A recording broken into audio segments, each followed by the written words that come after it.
अस्सलामुअलैकुम and welcome to my channel my bio corner.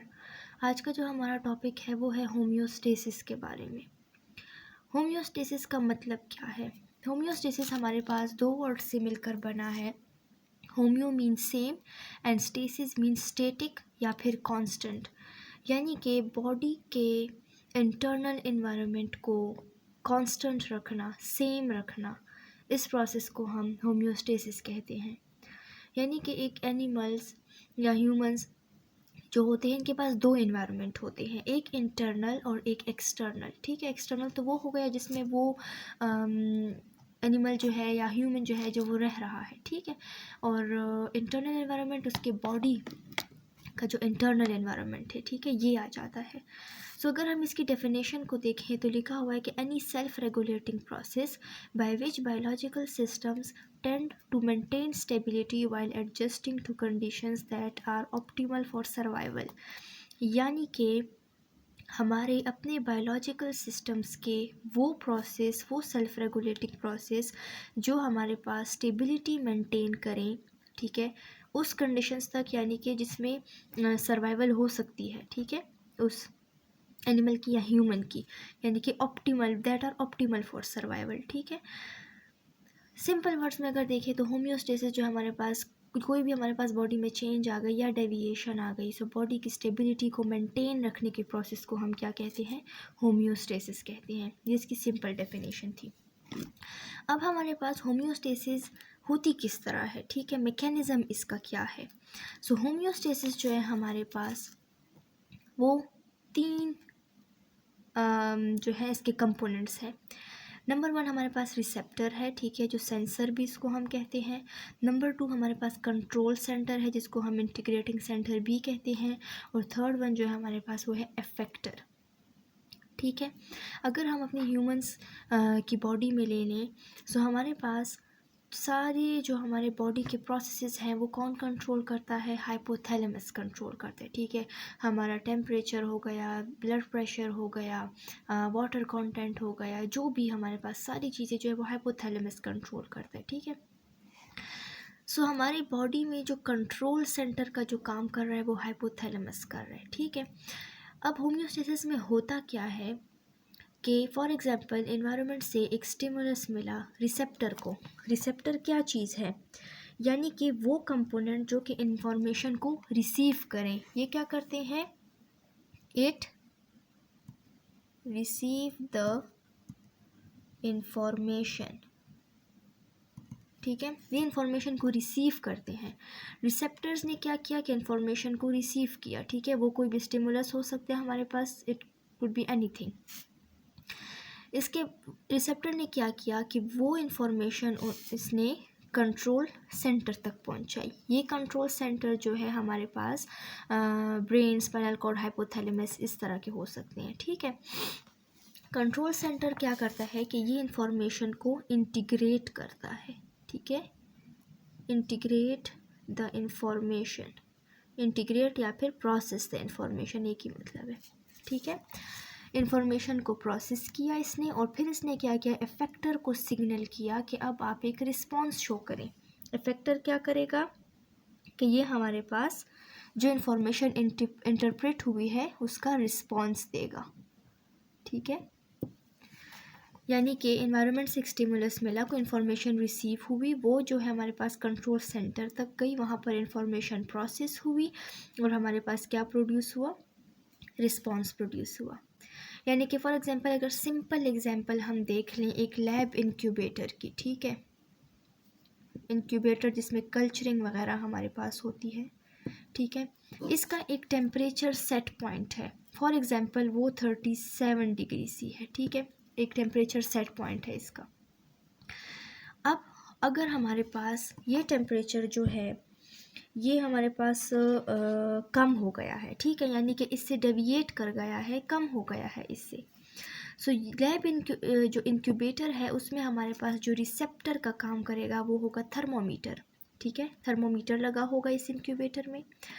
उस thermometer ने क्या किया कि उसने इंफॉर्मेशन रिसीव की कि टेम्परेचर जो है वो कम हो गया है, ठीक है। सो वो कम हो गया है, सो ये इन्फॉर्मेशन उसने क्या की कि कंट्रोल सेंटर तक पहुंचाई। इंक्यूबेटर में ये कंट्रोल सेंटर क्या है, थर्मोस्टेट है, ठीक है। थर्मोस्टेट ने वो इन्फॉर्मेशन जो है प्रोसेस की और इन्फॉर्मेशन वो इफेक्टर तक लेके गई, ठीक है। इफेक्टर या इंक्यूबेटर में क्या चीज़ है, हीटिंग कॉइल है। तो थर्मोस्टेट जो है उसने क्या इन्फॉर्मेशन दी इफेक्टर को कि आप जो हीटिंग कॉइल जो है वो एक्टिवेट कर लें ताकि टेम्परेचर मेंटेन हो जाए, ठीक है। इसी तरह अगर टेम्परेचर हाई हो जाता है सो वो भी हमारे पास रिसेप्टर जो है थर्मोमीटर जो होगा वो डिटेक्ट कर लेगा, थर्मोस्टेट जो है उसको इंटरप्रेट करेगा, प्रोसेस करेगा इस इन्फॉर्मेशन को, as a result heating coil जो है वो ऑफ हो जाएगा, ठीक है, टेम्परेचर मेंटेन रखने के लिए। अगर हम ह्यूमन बॉडी की एग्जांपल लें तो ह्यूमन बॉडी में हमारे पास क्या होगा कि अगर हमारी बॉडी का टेम्परेचर जो है वो इंक्रीज़ हो जाता है, ठीक है। सो हमारे पास हमारे हाइपोथैलेमस ने डिटेक्ट कर लिया, ठीक है, कंट्रोल सेंटर क्या है हमारे पास, हाइपोथैलेमस ने डिटेक्ट कर लिया कि बॉडी का टेम्परेचर इंक्रीज़ हो गया। सो इफेक्टर्स यहाँ पर जो मसल या ग्लैंड्स होंगे वो क्या हो जाते हैं, जैसे कि स्वेट ग्लैंड्स होंगे वो एक्टिवेट हो जाएंगे। सेम हमारे पास अगर हमारे पास बॉडी का टेम्परेचर जो है वो डिक्रीज़ हो जाता है, ठीक है, यानी कि सर्दी है, सो क्या होगा, वो भी हाइपोथैलेमस ने डिटेक्ट कर लिया और फिर इस केस में हमारे पास जो मसल्स वगैरह होते हैं वो एक्टिवेट हो जाते हैं, यानी शिवरिंग वगैरह स्टार्ट कर लेते हैं ताकि बॉडी का टेम्परेचर मेंटेन हो। सो ये सारी चीज़ें हमारे पास होम्योस्टेसिस में आ जाती हैं, ठीक है। अब इसमें जो दूसरी चीज़ हमारे पास आती है वो है फीडबैक मैकेनिज़्म, ठीक है। अब सबसे पहले हम देख लेते हैं कि फीडबैक मैकेनिज़्म है क्या। सबसे पहले हम फीडबैक को देख लें तो the detection of stimulus by the receptors and sending signals by control center to produce response, यानी कि रिसेप्टर का किसी भी स्टिमुलस को डिटेक्ट करना और फिर जो है वो कंट्रोल से सेंटर तक उस सिग्नल को पहुंचाना ताकि वो कोई रिस्पांस दे, इस प्रोसेस को हम क्या कहते हैं, फीडबैक कहते हैं। यानी फीडबैक सिंपल अगर हम देखें तो एक रिस्पांस को ही हम कह सकते हैं, ठीक है। अब ये फीडबैक जो है हमारे पास ये 3 तरह की हो सकती है, एक नेगेटिव फीडबैक, सेकंड जो है पॉजिटिव फीडबैक और एक हार्मफुल पॉजिटिव फीडबैक होती है। नेगेटिव फीडबैक कौन सी होती है, जब हमारे पास रिस्पॉन्स जो हो वो चेंज के ऑपोजिट हो, ठीक है। यानी कि हमारी बॉडी में एक चेंज आया लेकिन हमारी बॉडी जो रिस्पॉन्स शो करेगी वो उस चेंज के ऑपोजिट होगी। जैसे कि हम एक एग्जांपल ले लेते हैं एक हार्मोन की, और वो हार्मोन कौन सा है, ADH, anti diuretic hormone, anti diuretic hormone, ठीक है। ये हमारे पास इस केस में क्या होगा कि फॉर एग्जांपल हमारी बॉडी में जो है अगर वाटर जो है उसका कंटेंट कम हो गया है, ठीक है। सो हमारा हाइपोथैलेमस क्या करेगा कि जो हमारा पोस्टीरियर पिट्यूटरी लोब है उसको स्टिमुलेट करेगा, उसको एक्टिवेट करेगा ताकि वो एक हार्मोन रिलीज़ करे, जो कौन सा हार्मोन है, anti diuretic hormone, ADH hormone, ठीक। तो ये हार्मोन क्या करेगा कि हमारे पास जो नेफ्रॉन के जो कलेक्टिंग ट्यूब्यूल्स और डिस्टिल कन्वोल्यूटेड ट्यूब्यूल्स हैं, ठीक है, उनको क्या करेगा, परमिएबल कर लेता है वाटर के लिए। कौन कौन से पार्ट्स, कलेक्टिंग ट्यूब्यूल्स और डिस्टिल कन्वोल्यूटेड ट्यूब्यूल्स, इनको वाटर के लिए परमिएबल कर लेता है ताकि ज़्यादा से ज़्यादा वाटर जो है ये एब्जॉर्ब करे और बॉडी में वाटर का कंटेंट जो है वो बैलेंस हो जाए, ठीक है। इसी तरह अगर हमारे पास वाटर का कंटेंट जो है वो ज़्यादा हो जाएगा बॉडी में तो क्या होगा कि इस एंटी डायूरेटिक हार्मोन की जो प्रोडक्शन है वो हमारे पास फिर स्लो हो जाएगी, ठीक है। सो ये क्या हो रहा है, नेगेटिव फीडबैक है ना, चेंज के ऑपोजिट चल रहा है। चेंज जो डेविएशन हमारे पास आई है उसका रिस्पॉन्स उसके ऑपोजिट है, ठीक है। सो ये हमारे पास नेगेटिव फीडबैक में आता है। सेम अगर हम ब्लड प्रेशर ले लें, अगर हमारे पास ब्लड प्रेशर जो है वो ज़्यादा है, ठीक है, हमारे पास ब्लड वेसल्स में क्या होते हैं, हमारे पास कुछ रिसेप्टर्स प्रेजेंट होते हैं जिनको हम क्या कहते हैं, बैरो रिसेप्टर्स, ठीक है। क्या कहते हैं, बैरो रिसेप्टर्स। ये बैरो रिसेप्टर्स क्या करते हैं कि अगर हमारे पास यानी कि ब्लड प्रेशर को डिटेक्ट करते हैं कि ब्लड प्रेशर हाई है, लो है। सो अगर हमारे पास ब्लड प्रेशर में किसी भी किस्म का डेविएशन आता है, सो ये हाइपोथैलेमस को जाके सिग्नल करते हैं, ठीक है। फिर वो उसके अकॉर्डिंगली हमारे पास रिस्पॉन्स शो होता है। सही हो गया। यानी कि अगर ब्लड प्रेशर हमारे पास ज़्यादा है, सो हार्ट रेट जो होती है हमारे पास क्या होती है, ब्लड प्रेशर में हार्ट रेट इंक्रीज़ होती है।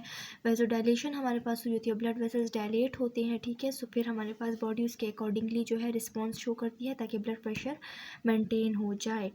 किडनीज़ जो होती हैं हमारे पास वो वाटर का कंटेंट जो है मतलब ज़्यादा रिटेन नहीं करती, ठीक है, बॉडी से, यानी कि वाटर ज़्यादा एक्सक्रीट हो ताकि हमारे पास ब्लड प्रेशर जो है वो मेंटेन रह सके, ठीक है। इस तरह अगर ब्लड प्रेशर हमारे पास कम है तो फिर इसके ऑपोजिट प्रोसेस होगा। अब हम आते हैं पॉजिटिव फीडबैक की तरफ। पॉजिटिव फीडबैक में क्या होगा हमारे पास कि रिस्पॉन्स जो होता है it is always towards the change, यानी कि अगर जो चेंज आई है तो रिस्पॉन्स जो है उस चेंज को इन्हेंस करेगा, यानी कि उसके फेवर में जाएगा, ठीक है। फॉर एग्जांपल अगर हम बेबी बर्थ या चाइल्ड बर्थ को देख लें, सो इसमें होता क्या है हमारे पास, यानी कि हमारे पास जब बेबी बर्थ हो रही होती है, सो हमारे जो यूट्रीन जो वो है यूट्रीन वॉल जो है, ठीक है, वहाँ पर उसकी ओपनिंग के में हमारे पास कुछ सेंसरी सेल्स प्रेजेंट होते हैं, ठीक है। चाइल्ड बर्थ के दौरान हमारे पास क्या होता है कि हमारे पास ऑक्सीटोसिन एक हार्मोन है, ठीक है, ये रिलीज़ हो रहा होता है। सो जब बेबी का हेड जो है उस यूट्रीन वॉल के साथ टच होगा, ठीक है, प्रेशर आता है, सो ये ऑक्सीटोसिन रिलीज़ होता है, ठीक है। ऑक्सीटोसिन रिलीज़ होगा तो क्या होगा कि हमारे पास यानी कि जो यूट्रीन वॉल्स होती हैं इसके साथ जब बेबी का हेड आके लगेगा, ठीक है, प्रेशर आता है, ठीक है, यूट्रीन वॉल के अगेंस्ट, सो और ऑक्सीटोसिन प्रोड्यूस होगा, और ऑक्सीटोसिन प्रोड्यूस होगा, सो हमारे पास क्या होगी, हमारे पास क्या होगी, चाइल्ड बर्थ। सही है, हमारे पास चाइल्ड बर्थ हो जाएगी,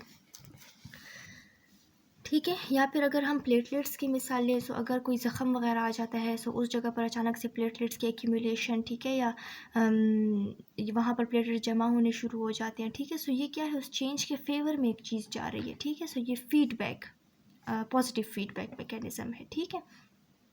इस बेबी बर्थ को मैं अगर दोबारा रिपीट करूँ तो इसी तरह के मतलब डिलीवरी के दौरान जो है हमारे पास यूट्रिन वॉल के अगेंस्ट जो है हमारे पास बेबी का हेड का जब प्रेशर आता है, ऑक्सीटोसिन उस वक्त प्रोड्यूस हो रहा होता है, तो जितना प्रेशर आएगा उतना और ऑक्सीटोसिन प्रोड्यूस होगा और ऑक्सीटोसिन प्रोड्यूस होता है और यूट्रिन कॉन्ट्रैक्शंस होती है, एज ए रिजल्ट हमारे पास चाइल्ड बर्थ हो जाती है, ठीक है।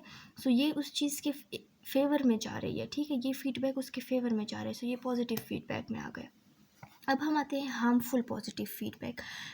अगर हमारे पास फीडबैक जो है अगर एक चीज़ फेवर में जा रही है लेकिन अगर वो ज़्यादा होती जाती है तो वो हार्मफुल भी होती है। फॉर एग्जांपल अगर हमारे पास फ़ीवर है, ठीक है, फ़ीवर में हम देख लें, फ़ीवर में हमारे पास क्या होता है, एंजाइमेटिक रिएक्शन ज़्यादा होते हैं, एंजाइमेटिक रिएक्शन ज़्यादा होंगे, मेटाबॉलिज्म ज़्यादा होगी, मेटाबॉलिज्म ज़्यादा होती है, देखें एंजाइमेटिक जो रिएक्शंस होते हैं वो इंक्रीज़ होते हैं, ठीक है।